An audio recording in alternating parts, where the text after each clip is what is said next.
There is a new concern. People who went on mission trips during fall break to Africa and have now returned. That's exactly the case in the small town of Inola. 3 high school students went to Eastern Africa, to Ethiopia. Still, we're getting a lot of emails from people saying, why are these kids being allowed back in school? We talked with the superintendent today. School leaders say there's a very good reason why these kids are being allowed back in school, and they're trying to ease the concerns of that community.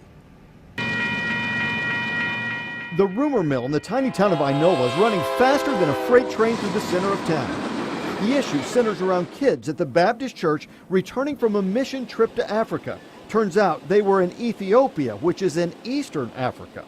I've spoken directly with the Oklahoma Health Department. They were very reassuring. They said there's no risk, there's no Ebola there. The superintendent says he doesn't feel there's any need to worry. There are no travel restrictions for Ethiopia, and they've never had a case of Ebola. Besides, he says Ethiopia is far away from the West African countries dealing with Ebola.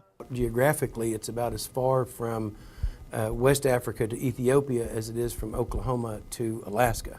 So they're way far away. What these kids did in this last week will be more than most people do in their entire lifetime to help the least of these. TJ Helling helped organize the trip. He says he wouldn't send kids there if it wasn't safe. He says the kids should be looked up to, not ostracized. They come back to America where they think it's safe, and they're being ridiculed. They're being put in a bad situation when they come home, where we should be wrapping our arms around them saying, hey, thanks for doing that for us.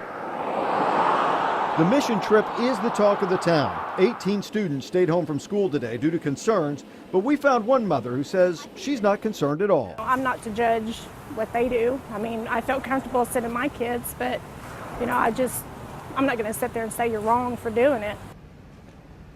Ironically, the school superintendent tells us that the kids that went to Ethiopia, the Ethiopian officials, were more concerned about our people going there than maybe we are about our kids returning, because after all, we do have Ebola now in America. They do not have any cases in Ethiopia as to date.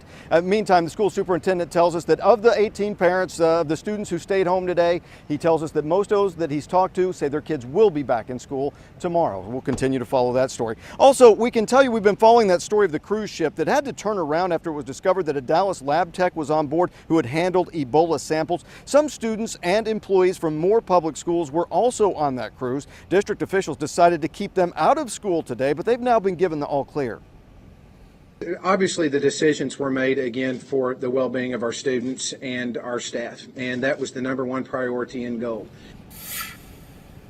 The state health department following up with this statement, they say, we want to assure Oklahomans that there is no risk of Ebola to those who were fellow cruise passengers and may have contact with the Dallas healthcare worker. State health officials say that the worker who handled the Ebola lab specimen has not had symptoms for 21 days now and does not have Ebola. So that's some good news there. In fact, most of the people who were on that initial watch list for Ebola in Texas are now also in the clear.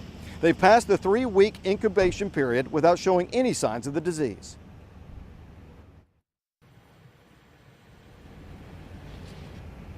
Health officials are still monitoring 120 people for possible infection with Ebola, but that's because they may have had contact with one of 3 people in the Dallas area who has gotten the disease. Well, stay tuned for more Ebola coverage coming up next on NBC Nightly News.